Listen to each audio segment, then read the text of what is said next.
Vous avez une tendinite du supraépineux? Alors cette vidéo est faite pour vous.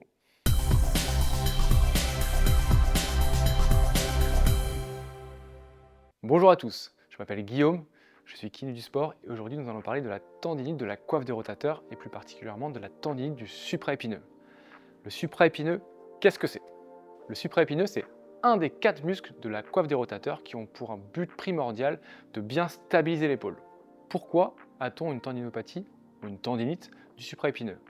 Les facteurs et les raisons sont diverses. Tout d'abord, il y a l'âge, et ça on ne peut pas y faire grand-chose. Ensuite, il y a les gestes répétitifs en hauteur. Ça peut être des gestes sportifs ou des gestes au boulot. Il y a aussi l'hygiène de vie, donc le mauvais sommeil, l'alcool, le tabac ou la malnutrition peuvent être responsables de cette tendinite. Et il y a bien sûr les déséquilibres musculaires au niveau de l'épaule. Donc vous voyez, sur ces 4 facteurs, on peut déjà en maîtriser 3. Selon les études, on rencontre quasi systématiquement un déséquilibre des muscles postérieurs de l'épaule. Nous allons donc voir ensemble 4 exercices simples permettant de rééquilibrer l'épaule afin de moins solliciter le supraépineux et donc de diminuer vos douleurs. Pour le premier exercice, le but va être de renforcer les muscles postérieurs, les muscles fixateurs d'omoplate.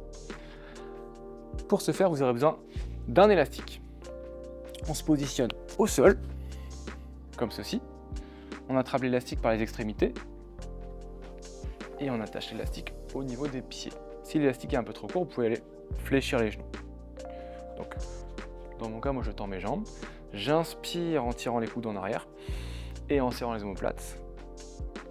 Et je relâche en expirant. J'inspire, dos droit, je serre les omoplates, les coudes en arrière et je relâche en expirant. Le deuxième exercice aura pour but de renforcer les rotateurs externes d'épaule. Donc pour ce faire, j'ai toujours besoin de mon élastique. Alors je vais aller l'attacher pour faire un petit cercle, comme ceci. Et l'idée, à la suite, va être d'aller coude au corps. Donc point important, les coudes restent collés au corps. Et je vais aller écarter mes mains en gardant collés les coudes au corps, comme ceci. Je maintiens 5 secondes. Et je relâche. On reste toujours sous le seuil douloureux, donc on ne tire pas trop fort si ça fait mal. J'écarte les mains, les coudes restent collés au corps.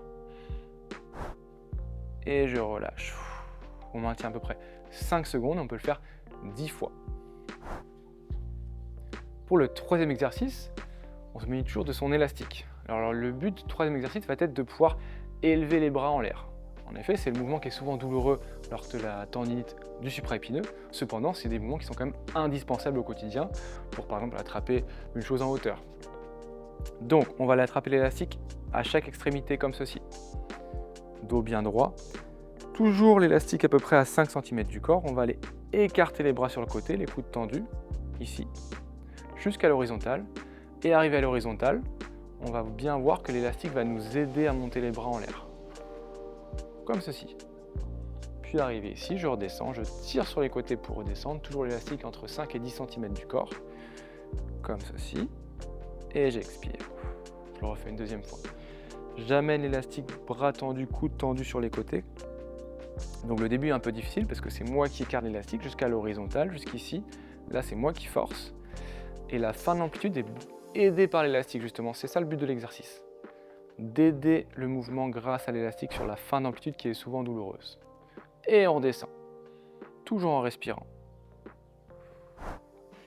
Si l'exercice est un peu difficile, vous pouvez écarter davantage les bras. Si vous le trouvez trop facile, vous rapprochez les mains pour qu'il y ait plus de tension sur l'élastique. Le quatrième exercice va être un exercice proprioceptif de l'épaule, dans le but de faire travailler en synergie tous les muscles de l'épaule. Donc pour ce faire, on va le travailler en appui. Donc moi j'ai un poteau en bois, mais chez vous, vous avez sûrement un mur. Donc le but va être d'aller s'appuyer avec l'épaule douloureuse, bien sûr, contre ce mur ou contre cette poutre. Ici, donc je suis en appui, je mets volontairement, j'incline mon corps en avant pour mettre un peu de poids sur la main et donc sur l'épaule. Et on va faire des petits lâchers et reprises sur le mur, comme ceci, hop, en bas. Toujours le coude tendu, ici. Donc volontairement, je stabilise mon épaule à chaque petit saut, comme ceci. Si c'est trop facile, je peux reculer un petit peu mes pieds pour avoir encore plus de poids sur la main et sur l'épaule. Et on peut bouger un peu sur les côtés. Alors moi, je ne peux pas le faire beaucoup à cause de la poutre, mais sur les côtés, en bas, en haut. Et ça, on peut le faire pendant une vingtaine de secondes, 5 fois. Cette vidéo est déjà terminée. J'espère en tout cas qu'elle vous aura plu. Vous avez maintenant toutes les clés en main et tous les outils pour avoir un super supra-épineux. En tout cas, prenez soin de vous, prenez soin de votre corps et surtout bougez, car ça, personne ne pourra le faire à votre place. À très vite!